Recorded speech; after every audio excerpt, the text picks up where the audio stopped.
making slight progress. Yeah, we are. It's getting better and better. Nowhere to go but up, right? Thank you, Ed. You're welcome.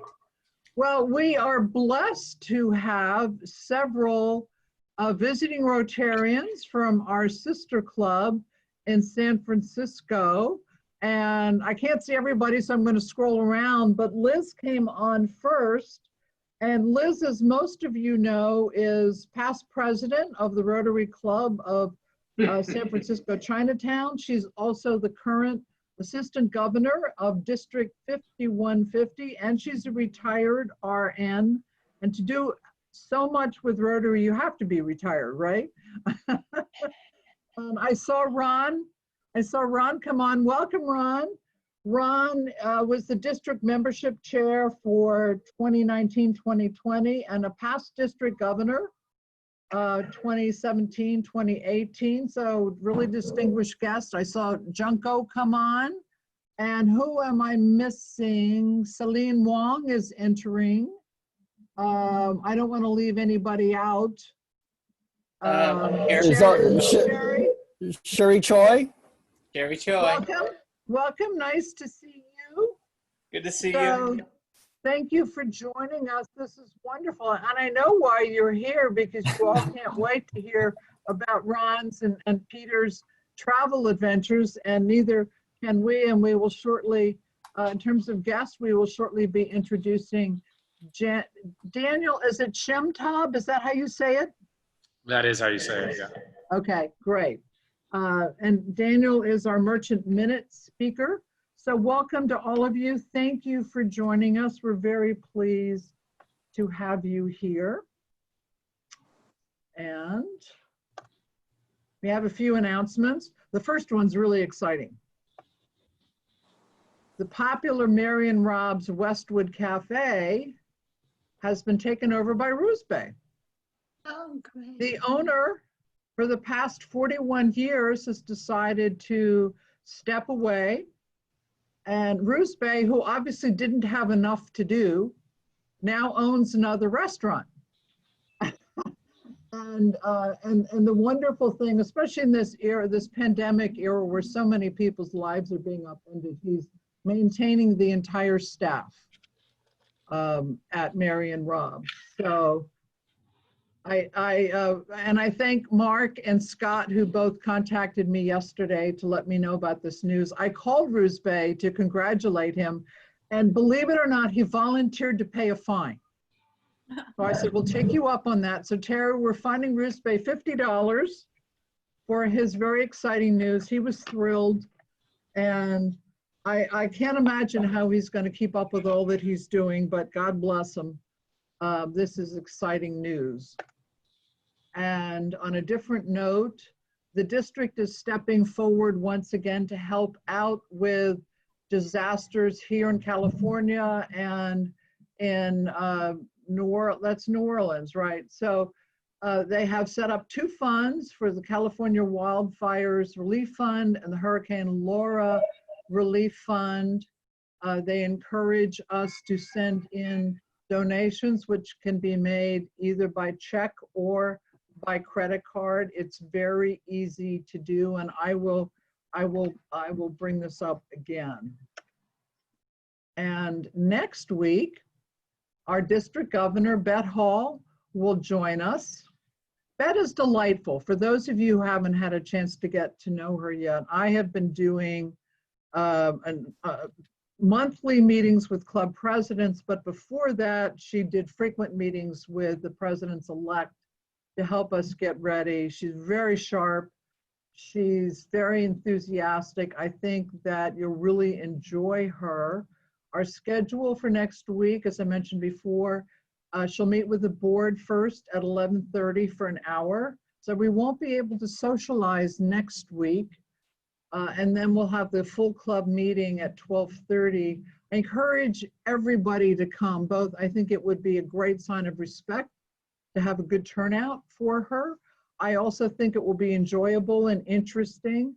Some protocol. Now, this is not going to be news for anybody who's been around Rotary for a while, but it seems like a long time, although it's only a year since we last had a district governor visit. And of course, in the pandemic era, visits are very different.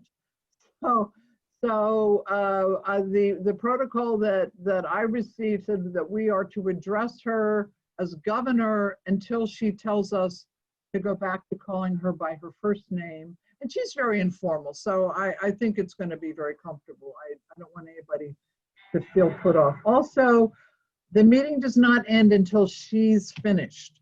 So if she goes past 12:30, I'm not going to ring the bell. So they ask that people stay on until she's finished. Now, I will say, Bet, having been through many, many meetings of hers, she runs an organized meeting. And she's very time conscious because she knows she's dealing with busy people. So I think it's very unlikely that the meeting would go past 12:30. But, you know, I would really ask that if it does, that we all stay on. Now, Ron posted her bio on the website. It will also be included in this week's Windmill. Bet is originally from London. And again, if you don't know her, you'll quickly figure out that she's British from her accent. And she had a long career as a human resources professional. She's now retired and doing Rotary full-time. And the various clubs, and I've been watching what different clubs are doing, are really, really going all out for these visits to make them enjoyable. And a lot of them are playing off on a British theme. So for example, the first club that she met with was the Hollywood Club, and they had all the makings of a high tea delivered to her home just before the meeting was to start, which is charming. I thought about doing something like that. However, I think it's weird. Most of us don't eat during these meetings. So I think it would be weird to have one person being expected to eat and nobody else. So what I'm going to do instead is send her a floral arrangement of a British style rose arrangement on behalf of the club for the day before, just, to let her know that, and her chief of staff told me she loves roses. So I think that, and she can enjoy that longer than she can food. So the other thing, Diane and I got brainstorming as we were thinking about this, and we thought, okay, we're hearing about what other clubs are doing. We want to do something different and fun. So we have British and American flag face masks for everybody. So I'm going to start mailing them out tomorrow. I would just love it if people would come to the meeting wearing their face mask, especially the board, because the board will meet with her she's a great sense of humor, and I think she would have fun with that. And I don't think anybody has done something like that yet. And it's a face mask that you can keep and reuse. So just kind of a fun touch. And I'm sure it will be an enjoyable session. And she's someone who I think has a lot of wisdom. And it's refreshing to hear from someone like that at a time like this. So again, I look forward to next week, and I look forward to having as many of you there as possible. I mentioned last time the literacy breakfast will be held on September 29th. It will be very interesting to hear the leadership of the LA School District talk about how they're adapting to pandemic conditions, which seem to be changing weekly in terms of whether things are getting worse or better. So it will be fascinating to hear what they have to say, and registration is available on the district website. And then the District 5280 Foundation celebration, which we've been talking about, November 7th. And Steve has done an amazing job of encouraging participation and donations. And we already have 3 silent auction gift baskets, in the works. Mark is doing 2. 2 golf golf gift, say that 3 times on a Burning Man. 2 golf gift baskets with a round of golf and golf cart and green fees at his country club in each basket. And Diana's adding UCLA golf shirts to each basket. And Diana's also separately doing a UCLA themed gift basket in honor of the fact that UCLA has just been named the #1 public university in the United States for the 4th year in a row. And we know for sure there's going to be a bottle of champagne in there. And Diane is working with Tom and I think Bill about the possibility of getting basketball tickets and parking. So we're working on that one. If anybody else has ideas for baskets, you know, we welcome those. So more to come. So Daniel, again, I apologize because that spelling of your name isn't even close. And I will invite Mark to introduce you, but thank you for joining us and thank you for having a good sense of humor. My pleasure. Mark, over to you. Hello, Rotarians.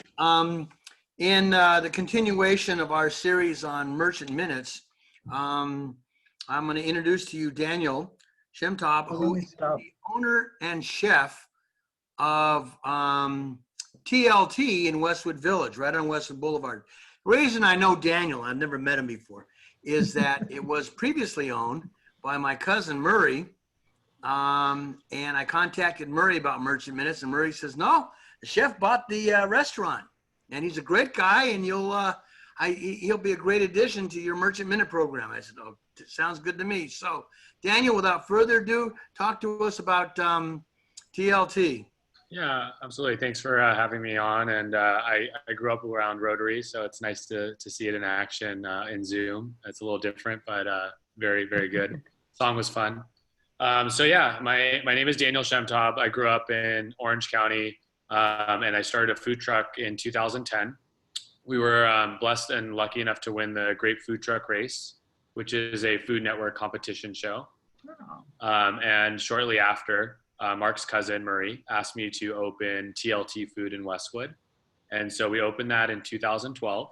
And we've had a pretty amazing run. I don't want to say we were, intricate in bringing fast casual to Westwood Village, but I do know that after they saw our revenue numbers and Topa shared them with some of the other new tenants, they were excited to move in. And so we were there early in the stage of a lot of the new fast casual restaurants coming into the neighborhood. And we're right on the corner of Kinross and Westwood.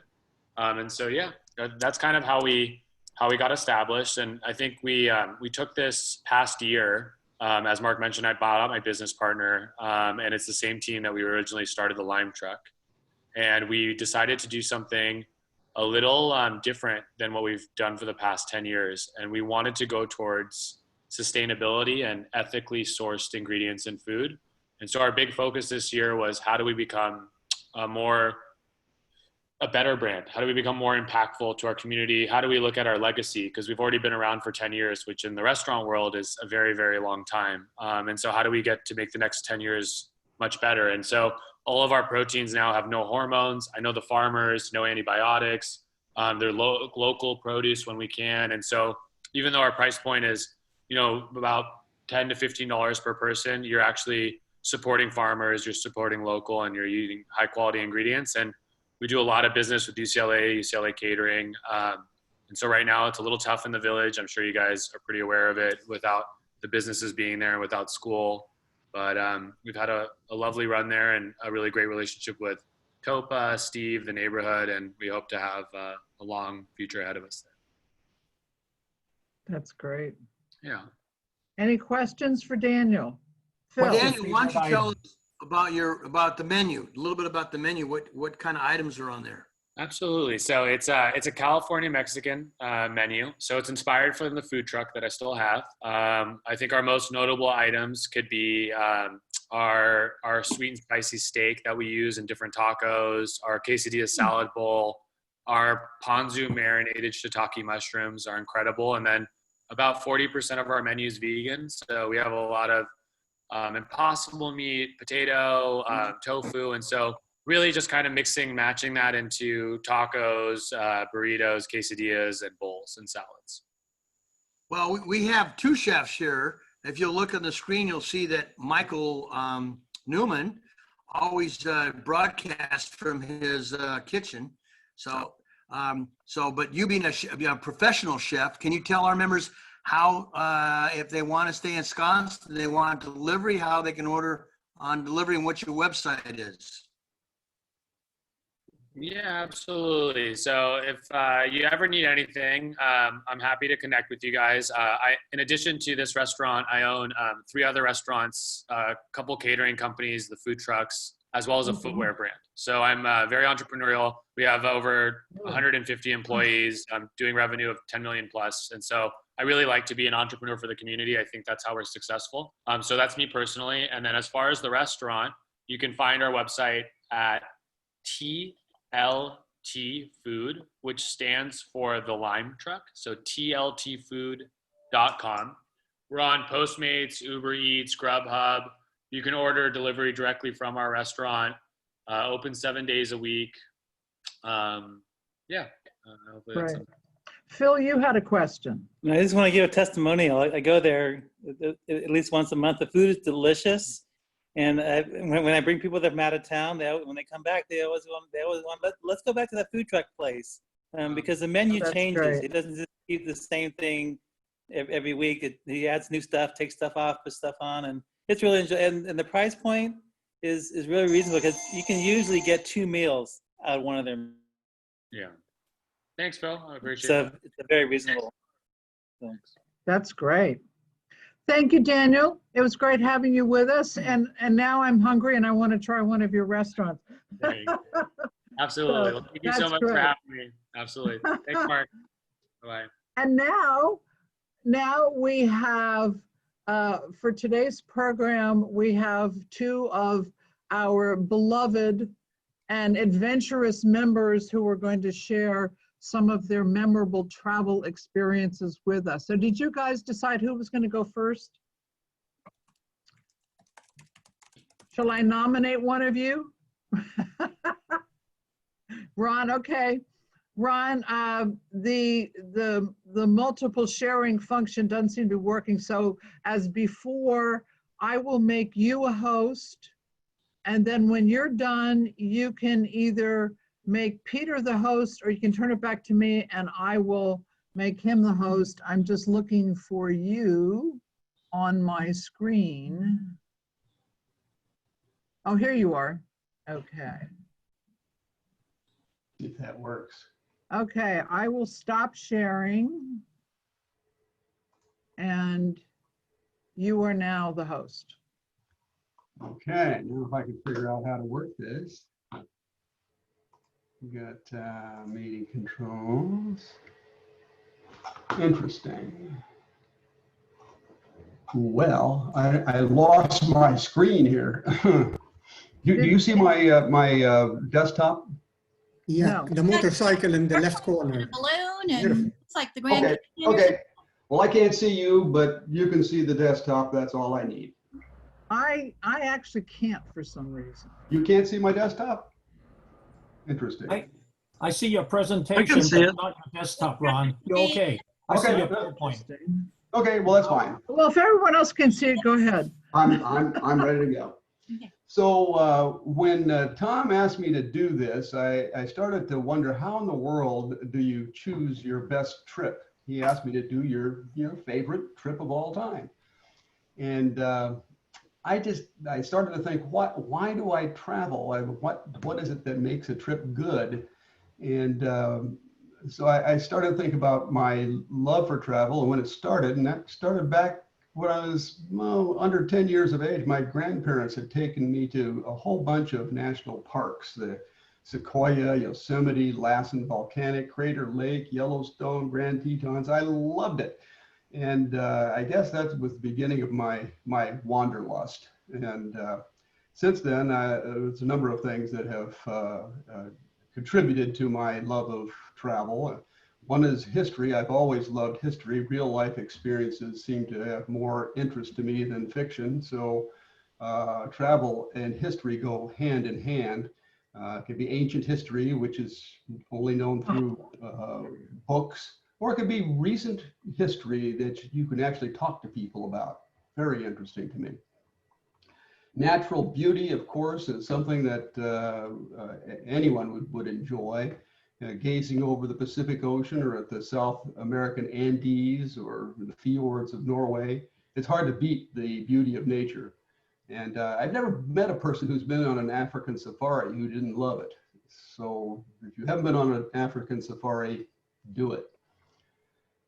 Cultural diversity, when you travel around the world, you can see places are different than here, and you learn about those differences and you can appreciate those differences. When you travel the world, you get to eat different things than you do at home, and I love foodie tours. Those are great. Architecture and art, how can you not mention architecture and art? Much can be learned from culture and the human experience from the creativity of architecture and art. And one of the most important things that I find about travel is making friends around the world. This may be one of the most important aspects of travel for me. That's why I normally prefer actually to find small group tours rather than private tours. That's different than some people, but I do enjoy meeting new people. And we will hear more about that later. So Tom, I just couldn't pick one destination. I'm sorry, I just couldn't do it. I'll limit myself just to Rotary vacations. So if you want to do a Rotary vacation, there's a number of ways to experience that. A simple way is to make up overseas or make up when you're traveling in the United States. Making up with different clubs will let you meet other people from those various areas. Sometimes they'll even take you around their town. It's wonderful. We went to New Zealand and got one of the best trips of our life in Dunedin. I could talk on and on about making up to Rotary meetings around the world. Wonderful thing to do. My experience with club projects may be not as extensive as Steve Day, who will talk to you all day about his trip to Ghana. We did have a sister club in Guadalajara, and I went down there, I think, 3 or 4 times while that relationship lasted. Wonderful relationship that we had. And Mark and Lynn Rogo and Kurt and Gail Smith might be able to tell you a little bit more about district humanitarian trips, but they always rave about those. Those are other Rotary experiences. I do have some experience with international conventions, and we'll talk about that a little bit more later.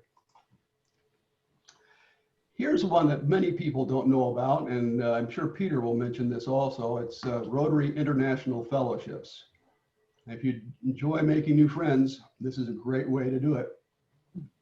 I'm not sure why my screen is not progressing. Are you guys seeing different? I still see the same. Yeah, pictures. I've had different screens that I've been trying to show here. I'm so sorry. Rotary, some of the best vacations are Rotary vacations, and now Now we have the title. There's that one. Yep. Okay. Make up meetings. Okay. Let me see what I can do here. I practiced this all day, and then the darn thing, I don't know why this happens to me. And believe it or not, Ron practiced with Liz and I. I did, and I thought I had it all ironed out, and okay. Okay. Let's go on to that. Now, there you go. Rotary International Fellowships. You can see that, right? Wow, yes.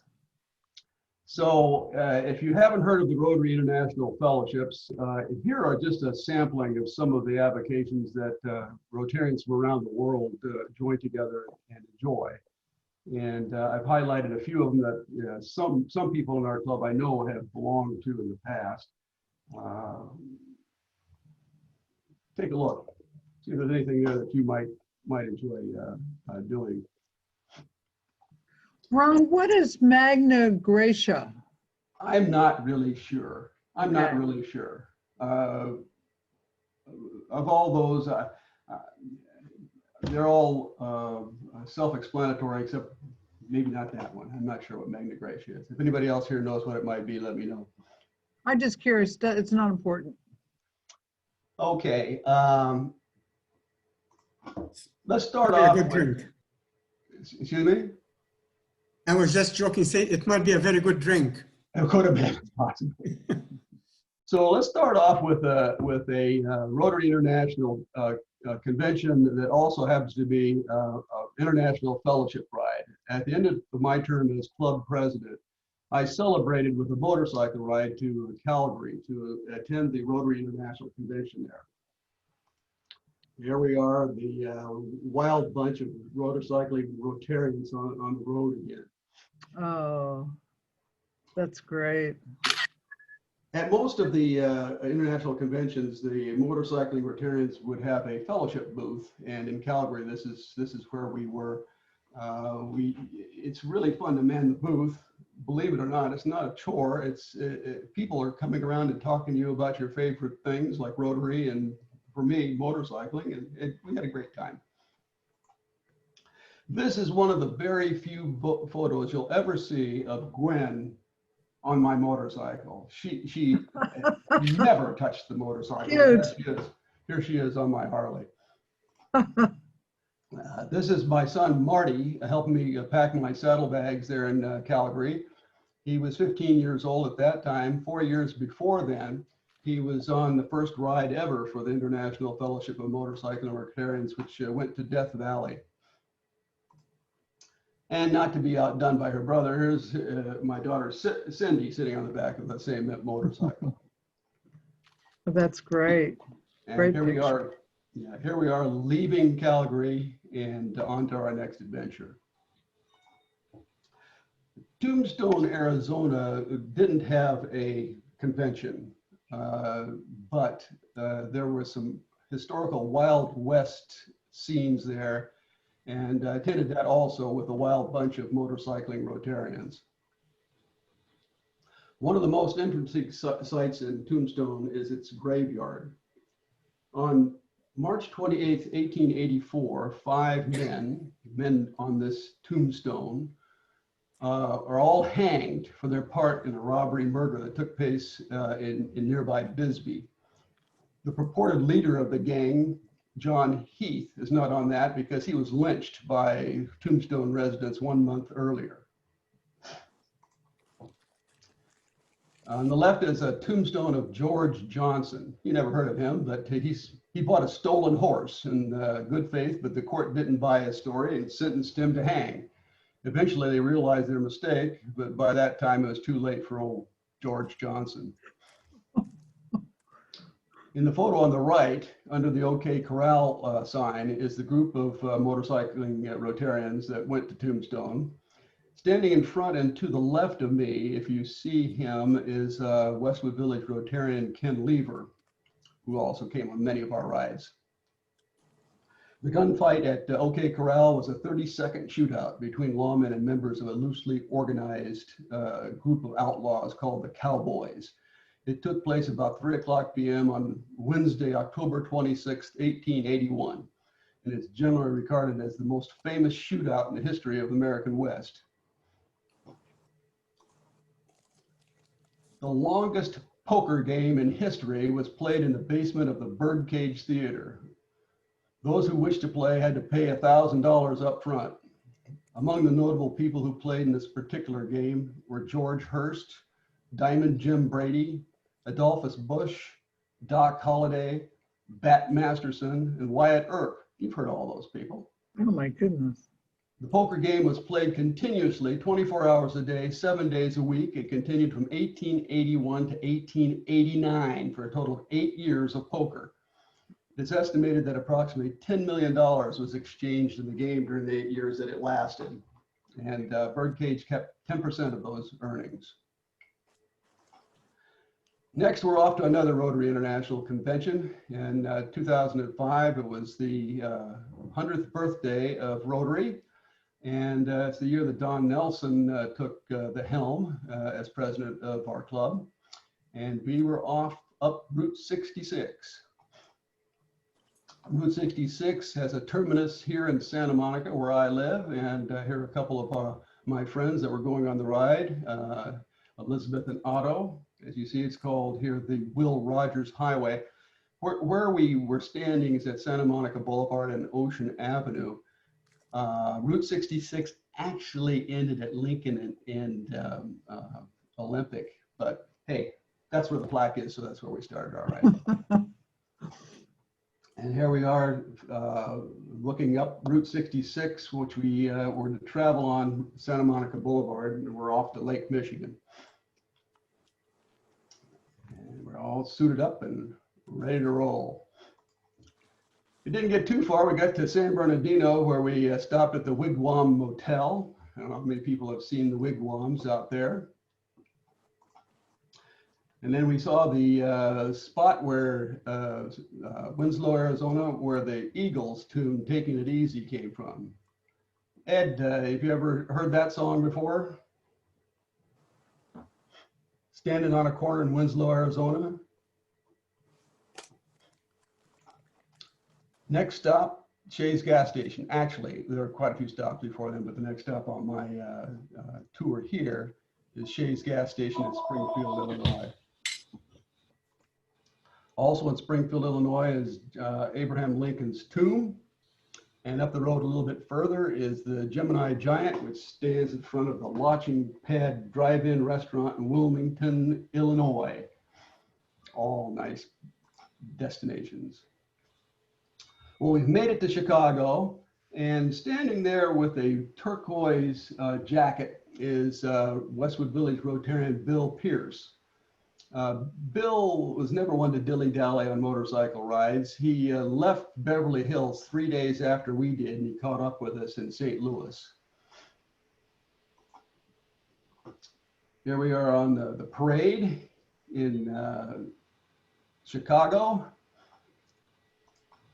A little closer picture of yours truly on his, at that time, Honda VTX. And on the way back from the convention, we stopped at the Mitchell Corn Palace. That was originally built in 1892, and they call it the agricultural showplace of the world, believe it or not. A different theme is chosen for each year for the Mitchell Corn Palace, and what they do is they decorate it with corn and other grains. So if you looked at it up close, you can see that's how they do that. Rather than show the Mount Rushmore Memorial, which everybody's familiar with, I thought I'd show the Crazy Horse Memorial, which is about 17 miles west. The monument has been in progress since 1948, and it's far from completion. It doesn't look much different than this today, I don't believe. If it's ever completed, the Crazy Horse will be quite a bit larger than the presidents of Mount Rushmore. The whole thing is privately funded. By the way, I just finished reading an excellent book called Killing Crazy Horse. I highly recommend it. It's excellent. Oh, the Bill Riley's book. Bill right? Riley. It's really a good book. Trips may result in the creation of other valuable experiences. Maybe Terry White can tell us what there's to do in Salt Lake City, but I didn't find a heck of a lot to do there. We went on a motorcycle ride again to an international convention that was held there, Chris Bradford's year. And I was looking around for something to do after we took a look at the temple. I thought, well, let's go to the world's best genealogy library, the Family History Library, which is there on the left. And I knew nothing about genealogy. I knew nothing about Lysters, actually. I went in there and was shown how to research my ancestry. And lo and behold, I got all the way back to 1656, when some guy named Lyster had come here from the Netherlands. I had no idea that that name was Dutch, but it was. So that piqued my interest in genealogy. It continued on to the panes on the right. At Hamburg, I went and visited the site of my grandfather's birth in Germany. And also to the right of that is the church where he was baptized.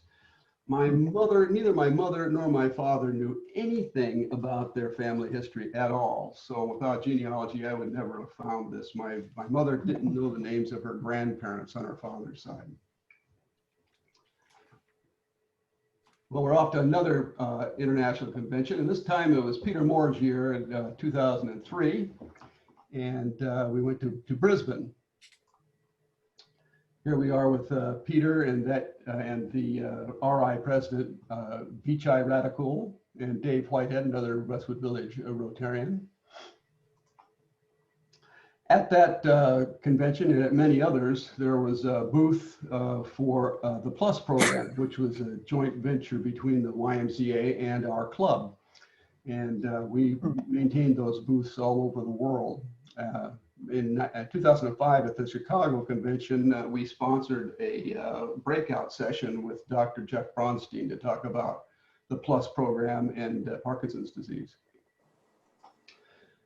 If you go to Australia, you're going to see some wildlife that you may not have noticed before. Those are bats, the bats in the trees. Wow, interesting. And the spiders are huge. You can't believe how big that spider was. Yikes. Yikes is right.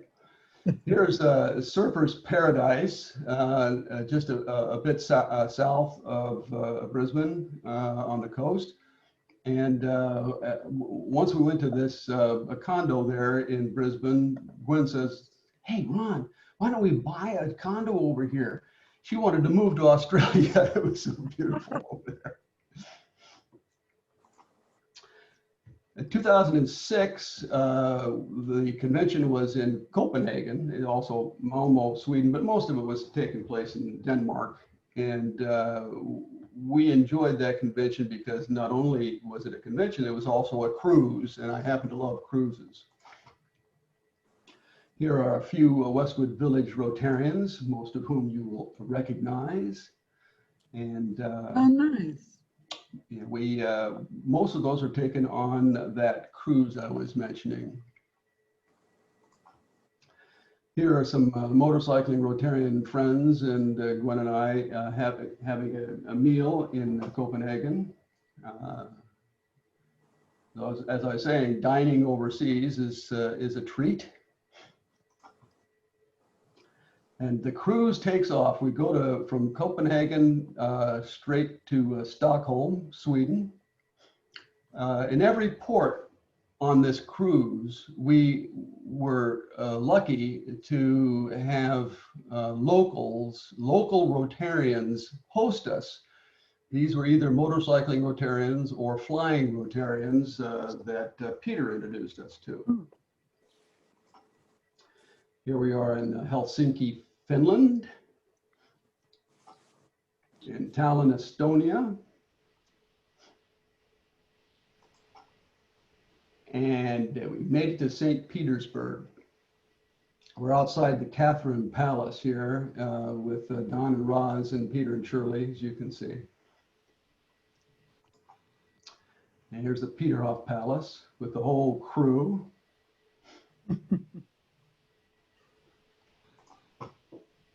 2010 was Gordon Fell's year as president. We went to Montreal. Gordon and a bunch of us went to that convention. One of the memories I have of this is not pictured here, is the party that we threw at my house. I had a Canadian flag draped on the wall and created a special music playlist with just Canadian artists. And you can't believe how many musicians come from Canada. Ron, excuse me, I'm sorry to interrupt you. I'm noticing that we are just about at 1:15 now. Okay. Well, that, I just want to make sure that we have enough time for Peter too. Is that okay? I didn't know how long this was going to last, and so let's let Peter go. Hey, no, go ahead. You know, Nancy, you can put me on at another time. This is fabulous. This is very Rotary. Well, it is fabulous, and I'll let you two decide. Ron, okay. How much more time? I'll go on and maybe have some questions later. Wasn't planning on taking the whole thing.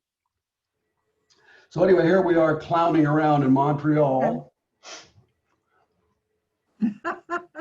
We're still clowning around in Montreal.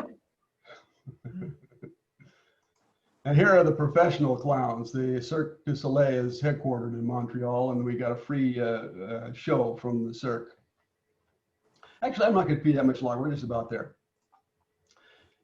This is a very important connection. Last but definitely not least is our frequent visits with our friends in San Francisco Chinatown Rotary Club, and I'm glad they're here to see our presentation today. It highlights the making friends around the world aspect of travel. It doesn't have to be far away. It can be as close as San Francisco. Here's a few pictures of us and our visits, and I think anyone who has been to those will agree with me. We have Benita and Gwen, Susan, Paul, Shirley, Peter, Ron, Jen with his back to the camera, and Joyce Koyama. Nice. This was my favorite restaurant in San Francisco, The House. Unfortunately, I have been told that it was forced to close due to the coronavirus. Oh, that's too bad.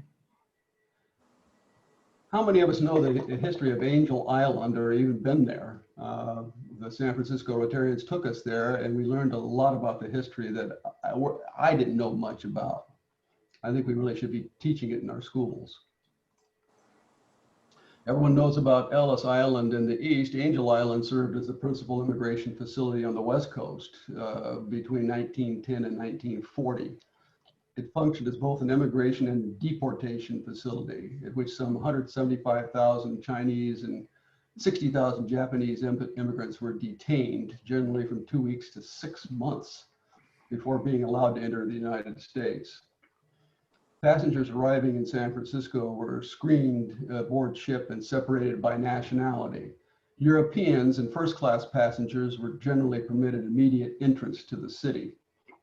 Asians, along with some other immigrant groups, notably Mexicans and Russians, as well as those thought to require medical quarantine, were ferried to Angel Island.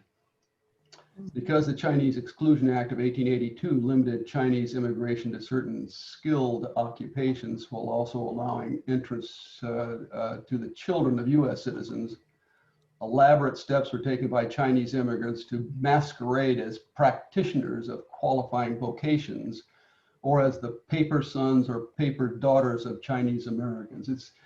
It's a fascinating, if shameful experience in American life. Mm. And that about does it. Wanderlust strikes again. I'm going on vacation next week on a little road trip, and there we are. I think it's time to give that over to Peter. Peter, would you like more time in another meeting? I don't want you to feel shortchanged. That's okay. That's all right. Let's buzz through this one. All right, how do I take over here? Okay. Share screen and Ron, here. do you want to, Ron, if you would, do you know how to make, if you want to make me the host, then I'll make Peter the host. It's okay, it's working, Nancy. It's all right. Okay, I'll still need Ron to unhost himself.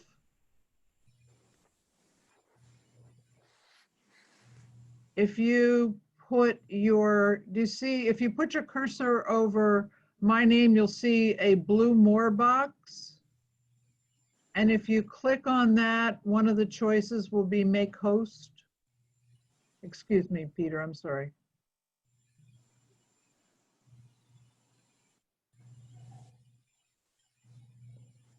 Oh, okay, thank you.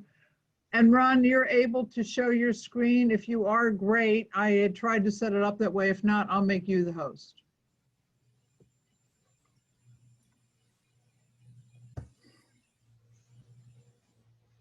All right, do I have it? Can everybody hear me? I just made you the host. Okay, Yeah. Nancy. All right, thank you. You're welcome. Did anyone ever go on a trip and never realized they went on a trip? I didn't learn about my first trip until quite a few years later. And it was on a plane like this, a C-46 flying out of Shanghai into Hong Kong. Of course, I didn't know what was going on because I was only 2 years old. My mother had me in her arms and brought me to Hong Kong to avoid the grips of Mao at that time. He was heading south into Shanghai. Oh my goodness.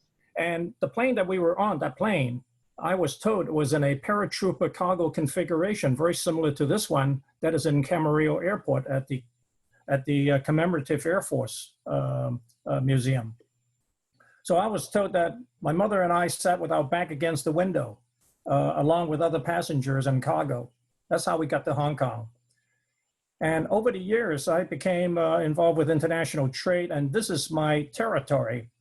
You can call this is my office. Many of you know that I work at home, but really I have offices all throughout all these places because those are my distributors that I work with tightly for 45 years.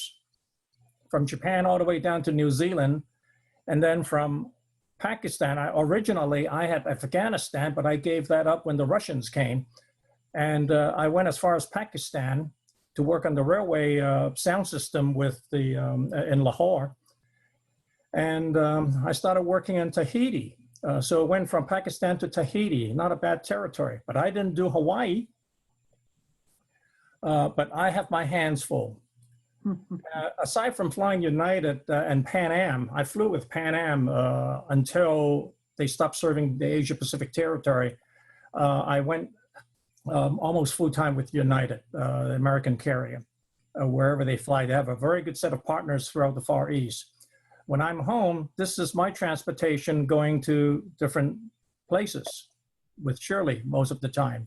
Well, in fact, most of my travel. Notice the car luggage compartment is 5 steps away from the plane's luggage compartment, and there is no TSA. So that's how we get around. That was at Santa Monica Airport. This is my flight crew I'm married to. She feeds me. She also programs the GPS, which tells the autopilot where to go. So she basically sends the plane where we should go, and I just make sure everything is running right. So this is the interior of the airplane. And this is one of my favorite shots. We departed Oakland Airport, and air traffic control sent us on a circuit around the San Francisco Bay. For our friends from San Francisco, you might notice that we have 2 bridges going up to Yerba Buena Island, I think it's called. The old bridge and the new bridge, that was before the new bridge was torn down, and there's already traffic on the new bridge. And this is a flight over the same area, over Alcatraz, looking towards Mount Tamalpais. That's the peak way in the distance. And Sausalito is on your left, and Tiburon is on your right. And way back in the center, that's probably San Rafael and San Anselmo, and that's where all the Lucas films are made. This is a flight over the San Francisco International Airport. Again, under air traffic control, they sent us over San Francisco Airport because all the commercial flights are landing and taking off, and the airspace immediately above the airport are wide open. So they sent us right over that area for a safe passage. Ron was talking about the Salt Lake Convention. This is the Grand Tetons.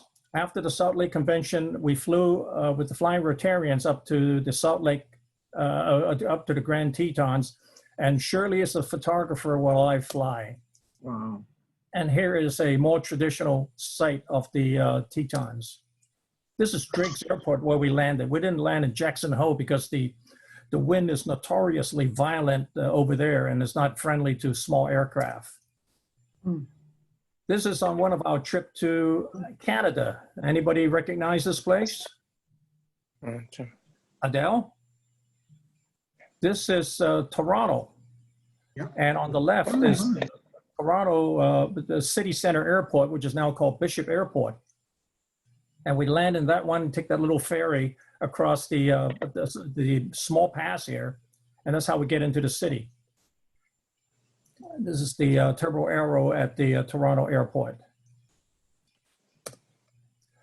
Out of Toronto, we went over to St. Catherine, flew over St. Catherine and on up the river towards the Niagara Falls. That's the Horseshoe Falls. There's Niagara on the left, Bridal Fall, and the Horseshoe Fall on the right. It's a rather unusual view from the Rick Steve tour type of film. This is the Atlantic Ocean on the right side of that bridge, Portland, Maine. And this is as far as we've flown in the United States, as far east. This is the southeast in Ocala, Florida.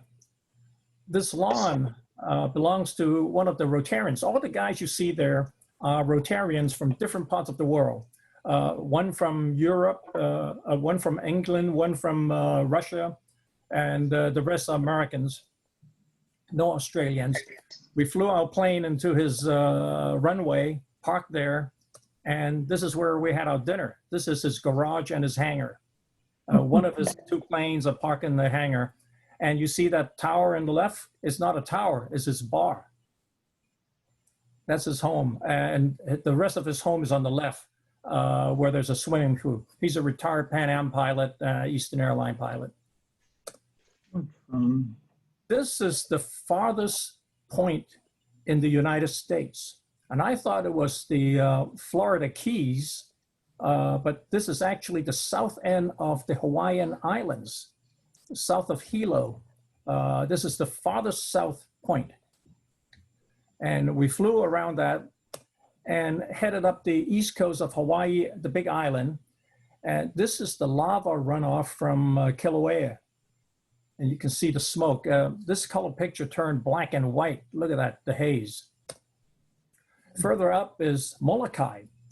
This is Kalapapa Airport, a very little used runway that gives us access to the leopard colony, which is now dormant. We had a catered lunch at the airport because there's no food service and it's still pretty much abandoned. It's a very sad tour if you had the chance to tour that. We had about 8 airplanes that flew into that airport on that flying Rotarian flight. On the way back to Oahu, after a few days in Maui, this took us over Pearl Harbor on our way to Honolulu International. And of course, we were under air traffic control. They sent us along these plantations that looked familiar. It looked like Toro Toro, the movie. And then we flew over Pearl Harbor and not knowing what to expect. And I saw the Arizona Memorial coming through the window on the right-hand side. And he was sending us right over the Arizona Memorial. You see that Arizona Memorial in the harbor and a battleship on the right? Here's another view of that. The Arizona Memorial and the USS Missouri, I think, Missouri. This is where the Pacific War began, and this is where the surrender was signed. The beginning and the end is right here in view here. And here is Honolulu International Airport with Waikiki and Diamond Head in the background. And that's where we landed, and we used the airport there. In 2012, when I was outgoing president of the International Fellowship of Flying Rotarians, this organization was introduced to us by Ron Lyster. Shortly after I joined Rotary, he said, you got to join this flying fellowship. Sure enough, I did, and I have so much fun. I made a lot of friends around the world. Wherever we went, we always look up our friends as we do as we travel. And this is the Bangkok Convention. We have a fellowship booth at the House of Friendship. Dwight Heikkila was coming in was incoming president, and he came to visit our booth. And he also attended our IFFR banquet that we have every year. I was outgoing president, and these are all the past president that attends that dinner every year from all around the world, from Australia, from Europe, and from the United States. After the convention, we went on a tour of the area, as you saw in the map. Leo Sang is with the Flying Rotarians. He doesn't own a plane. He's not a pilot, but he flies with Singapore Airlines, and he loves the group, and the group loves him. We embraced Leo immediately. He decided to walk up this long flight of stairs in Chiang Mai, and I took the tram. So Leo's a real tough guy. Peter, I'm sorry, could I interrupt for just a moment? Yes, I see that it's 1:30. I don't want to cut you off. I just want to suggest that anybody who needs to go, please feel free to go. And Peter, if you'd like to take some more time, I personally would be happy to watch. So Okay. I leave it to you, up to you. No, that's fine. I'll carry on and say if you're interested. So I won't be offended if you check out for your. Please continue. Please continue. I enjoy this, Peter. So it's fascinating.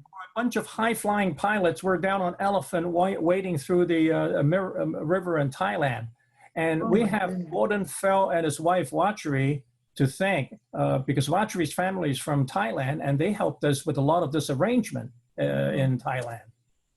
And this is the group. We had two tour bus contain. These are all Rotarian and spouse and pilots who cannot fly their plane in Thailand that came on this trip because we flew on commercial flights. When we went to Hanoi, we chartered 3 junks that's converted to hotels. So we were on these floating hotels, went out to Ha Long Bay. And this is Leo and I relaxing in the morning on the junk. It's a very nice junk, and they serve food on board. Ha Long Bay in the background. And since I never been on a cruise until that cruise in the Baltic that Ron mentioned, that was my first cruise. Shirley's been on to a number of cruises with her aunt. So I didn't know what to expect. I was a little apprehensive about spending 10 days on a boat and twiddling my thumb, but it turns out that we're sailing by night and land touring by day, and I loved it. Shirley and I were one of the last to get off that ship. So here is Shirley with Pat Anderson, the widow of our past district governor, Andy Anderson. Here is more pictures from that same location. Don and Ross Nelson, Pat and Andy Anderson, Ron and Gwen. And this is on the boat. By the way, we went into Russia without a visa. We were under the management of our tour guide, and we're not supposed to be out of his sight. So that's how we spent a couple of hours in St. Petersburg. And this is on the ship. St. Petersburg again. This is in, I think, Copenhagen, when Chris Bradford became president. Andy, Mike Gins, and Ann Sampson was there. This is after Ed Jackson's convention in New Orleans, and we flew up to Tennessee. And this is the typical group of flying fellowship that we move around every year after the convention. And in that group is Sean McMillan, myself, Shirley, and those are the Westwood Village Rotarians. And behind us are all the aircraft of our membership. And this is in Montreal, St. Hubert Airport in Montreal. Again, our group of aircraft. Just a side note, this group here was assembled with Ed Jackson and Dick Thompson to visit Santa Monica Airport. They are from University High School senior class. They wanted to learn about airport operation, control tower, flight school, as well as the mechanics operation. So we brought all these students down and showed them around Santa Monica Airport. And it was a great youth program that year when Ed Jackson was president. And Mike Newman, you remember this is Misaka, is it? A Japanese exchange student. We went flying, showed him around LA. Back to the tour. All these wine glass. I don't drink, but we had all this wine served in Portugal after the convention when Mark became president. We went on this tour and we were above the Douro River And they serve us a beautiful lunch at the winery. And I never seen so many wine glass in my life. Ron was the one was instrumental in bringing me into the Flying Fellowship. Thanks, Ron, for promoting fellowship. And for all of you who've seen the motorcycling pictures and the flying pictures, you should pick a fellowship that interests you, because you'll make friends around the world, beyond the club, beyond the district. You'll make friends of common interests around the world. And Ron was the founding president of the International Fellowship of Motorcycling Rotarian. So what a motorcycle gang you formed, Ron. And here is our trip to Furnace Creek, Death Valley for a lunch. Ron told us about it and asked if we would want to fly in. So I rounded up Bill Edwards and Lee Danair, and the 3 planes flew out there in 2 hours, while the motorcycle guys took 2 days to get out there, a day and a half or 2 days. So we had lunch, schmoozed with the folks, and we went home. Real nice bunch. And these are all Rotarians, and they're mostly bikers. Standing next to me is Bill Pierce, a prominent member of our club. Pierce College, Pierce Brothers Mortuary. That's Bill Pierce. Oh, interesting. And this is our sister club in Hong Kong when they celebrated their 55th anniversary. Leo has a sister in Hong Kong, and I have business out there and relatives out there. So we go to Hong Kong quite frequently. So we time our trip to go into their celebration. And they have other sister clubs from Taiwan and Japan and Manila join us. The lady on the far right in that beautiful Chinese dress is Leo's sister, Maria. She's a dear friend of my mother's. Oh. That's Leo and Shirley while I'm taking pictures. Traveling with fellow Rotarians is a lot of fun, as Ron mentioned. Here we are with Gordon and Steve Day, Masha and Watchery. I think we're somewhere in France. And we're on a river cruise. There's Gordon and Watchery in the back, and Steve and Masha. And then, of course, Watchery is where the camera took the other picture. So we had rooms next to each other. We have to behave. Tom Barron was becoming president that year, and we sent him a message. This picture from atop the boat, our river cruise. It says, "Hello from France, wishing President Tom a highly successful year. Congrats."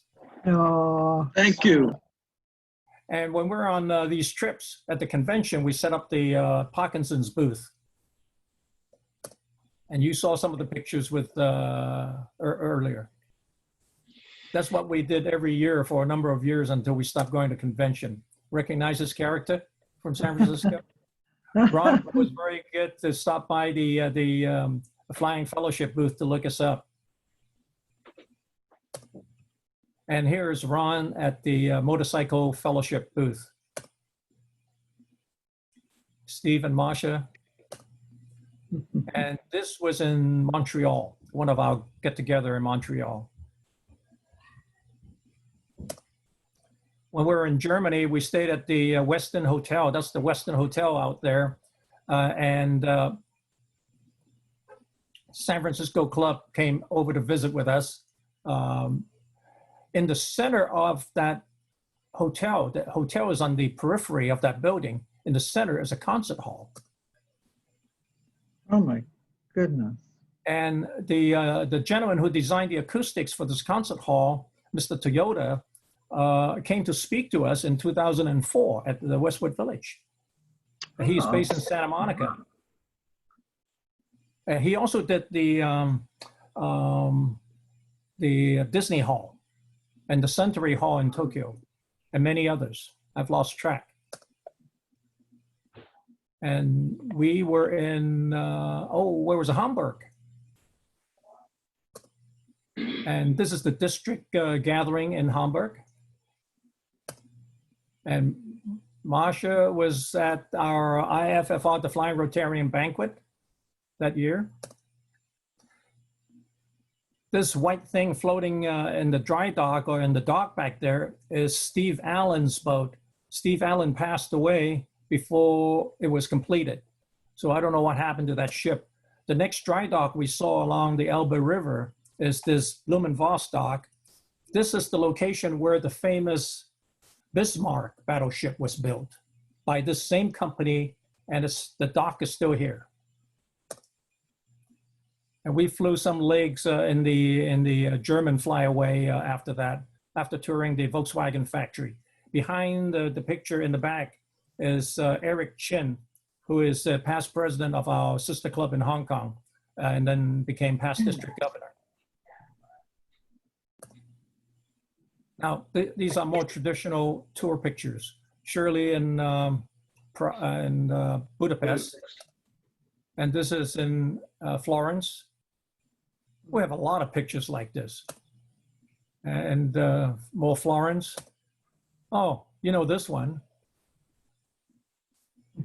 in Vienna.